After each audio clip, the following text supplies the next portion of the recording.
সুম্মা নুফিখা ফীহি উখরা ফাইযা হুম কিয়ামুন ইয়ানজুরুন। আল্লাহ তাআলা এরপরে ইসরাফিল আলাইহিস সালামকে পুনরায় সিংহায় ফুৎকারের নির্দেশ দিবেন। দ্বিতীয়বার যখন সিংহায় ফুৎকার দেওয়া হবে, যে যেখানে মরছে, যাকে যেখানে কবর দেওয়া হয়েছে, সমুদ্রের মধ্যে হোক, গহীন অরণ্যে হোক, আপনাদের কবরস্থানে হোক, যেখানেই হোক না কেন, প্রত্যেকের অবস্থান স্থল থেকে উঠে দাঁড়িয়ে যাবে। বলেন আল্লাহু আকবার। আল্লাহ তাআলার নির্দেশে ইসরাফিল আলাইহিস সালাম দ্বিতীয়বার সিংহায় ফুৎকার দিলে আবার আমরা সবাই হাসরের ময়দানে উঠে যাব। আমি লম্বা কথা একেবারে সংক্ষিপ্ত সারে বলার চেষ্টা করতেছি। দেখেন হাসরের ময়দানে আমাদের অবস্থা কেমন হবে। মাঝে মধ্যে বৈশাখ মাসে এই দৃশ্যগুলো দেখা যায়। আপনি মনে করেন জমিনের মধ্যে কাজ করতেছেন, প্রখর রোদ, পুরা আকাশ পরিষ্কার, হঠাৎ করে মুহূর্তের ভিতরে 10 মিনিটের মধ্যে গোটা আকাশ অন্ধকার মেঘে ছেয়ে যায়। হয় কি হয় না? বলেন তো, 10 মিনিট আগে রোদের মধ্যে আপনার মনের অবস্থা যেমন ছিল, যখন গোটা আকাশ মেঘাচ্ছন্ন হয়ে গেল, ভর দুপুরে মনে হচ্ছে সন্ধ্যা নেমে এসেছে, বলেন তো ওই আবহাওয়া যখন হয়ে যায় 10 মিনিটের মধ্যে, মনের মধ্যে এক ধরনের আতঙ্ক কাজ করে কি করে না? এই বুঝি কাল বৈশাখী ঝড় উঠে, না জানি বজ্রপাত হয়, না জানি আমি বাড়ি পৌঁছাইতে পারি কিনা আল্লাহ জানে।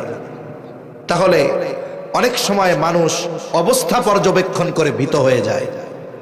মানুষ যখন কিয়ামতের ময়দানে উঠবে, ওঠার পরে বিচার কার্য কিছুই শুরু হয় নাই, কাউকে জাহান্নামেও দিয়ে দেওয়া হয় নাই।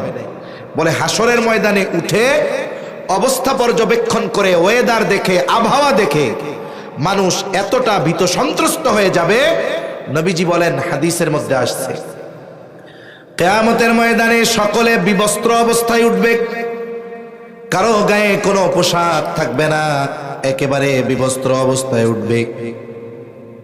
আয়েশা সিদ্দিকা রাদিয়াল্লাহু তাআলা আনহা জিজ্ঞাসা করেন, ইয়া রাসূলুল্লাহ, মানুষেরা কি লজ্জা পাবে না? একজন কি আর একজনের দিকে তাকাবে না? নবীজি বলেন, আয়েশা, মানুষ এতটা ভীত সন্ত্রস্ত থাকবে যে একজন আর একজনের দিকে তাকানোর বিষয়টা চিন্তাও করবে না। কিয়ামতের ময়দানে মানুষের চিন্তাধারা কেমন হবে, অবস্থা কেমন হবে? বলে সকলে নিজের নাজাতের চিন্তায় বিভোর থাকবে।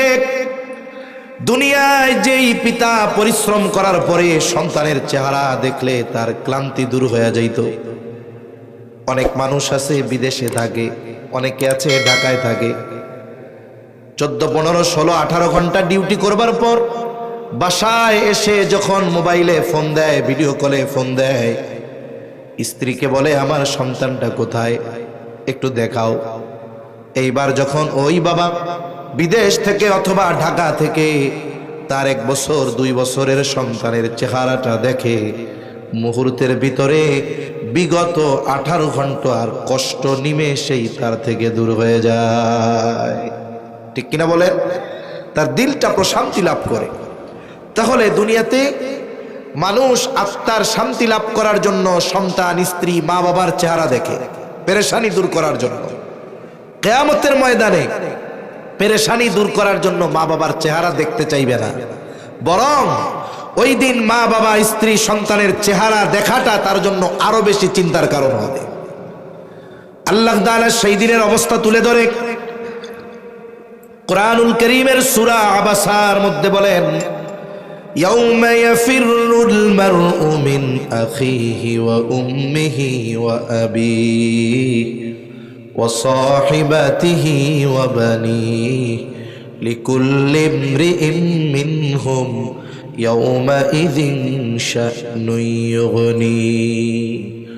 আল্লাহ তাআলা বলেন, কিয়ামতের দিন ভাই ভাইয়ের থেকে পলায়ন করবে, ওয়া উম্মিহি ওয়া আবিহি, পিতামাতার থেকে পলায়ন করবে, ওয়া সাহিবাতিহি ওয়া বানিহি, স্ত্রী সন্তানদের থেকে পলায়ন করবে।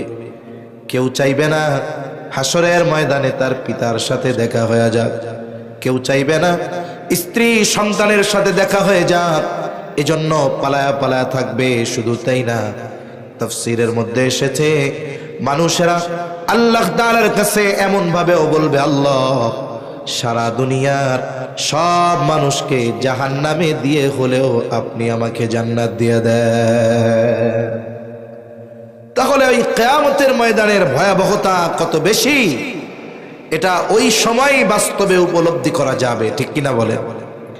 এবার বিচার আচার হবে। বিচার আচারের পরে মানুষেরা দুই দলে বিভক্ত হবে। কয় দলে? জোরে কর। এ দুনিয়ায় যত দল হোক না কেন, কিয়ামতের দিন সর্বশেষ কয় দল? দুই দল। আল্লাহ তাআলা বলেন, ফারিকুম ফিল জান্নাতি ওয়া ফারিকুম ফিস সাঈর। একটা দল হবে জান্নাতি, আর এক দল হবে জাহান্নামী। জান্নাতি যারা জান্নাতে ঢুকবে, অনন্তকাল জান্নাতি। জাহান্নামীদের মধ্যে দুই শ্রেণীর মানুষ হবে। বলে এক দল হবে অনন্তকাল জাহান্নামী, আর এক দল হবে ক্ষণস্থায়ীভাবে জাহান্নামী। তাদের মধ্যে ঈমান আছে, কিন্তু দুনিয়ায় পাপাচার অনাচারে লিপ্ত থাকার কারণে শাস্তি ভোগ করার জন্য জাহান্নামে যাওয়া লাগবে। এইবার জান্নাতি জান্নাতে, জাহান্নামী জাহান্নামে। জান্নাতি হাসরের ময়দানে কাউকে চিনতে চাইবে না, কিন্তু জান্নাতে যাওয়ার পরে কাউরে ভুলবে না। বলে দুনিয়ায় একদিনও যার সাথে তার সাক্ষাৎ হয়েছিল, জান্নাতি জান্নাতে গিয়ে তাকেও খুঁজতে থাকবে। বলেন তো, জান্নাতি জান্নাতে গিয়ে পরিচিত সবাইকে খুঁজবে ঠিক, কিন্তু জান্নাতের মধ্যে জান্নাতি তার পরিচিত সবাইকে খুঁজে পাবে নাকি?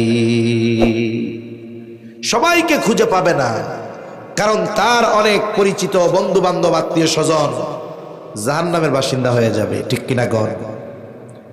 এই কথাগুলোই বলে আল্লাহ তাআলা, আমি আমার মূল আয়াতের দিকে যাব, যে কথা বলা আমার উদ্দেশ্য। মূল কথা বলতে বেশি সময় লাগবে না, এজন্য আপনারাও বেশি চিন্তিত হবেন না, কষ্ট নেবেন না।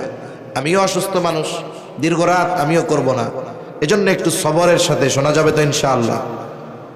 আশা করি জীবন পরিবর্তনের কাজে লাগতেও পারে। আসলে আমি গতানুগতিক দ্বারার ওয়াজ করতে পারি না, আমি কোরআন সুন্নাহর আলোকে কথা বলি।